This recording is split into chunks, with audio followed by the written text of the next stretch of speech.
Welcome to the channel. Here, we master tricky words and their pronunciations. Today, we're tackling the word vague.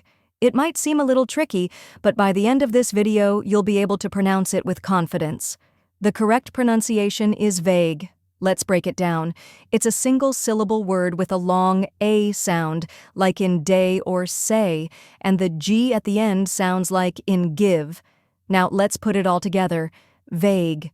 Try repeating after me. Vague. Now a little faster. Vague. And at full speed. Vague. Keep practicing, and soon this word will feel natural to you.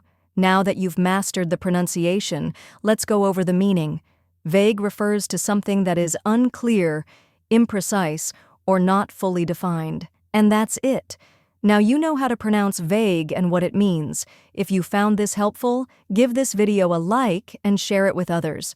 Comment below with any tricky words you'd like me to cover next, and don't forget to subscribe for more pronunciation guides. See you in the next video.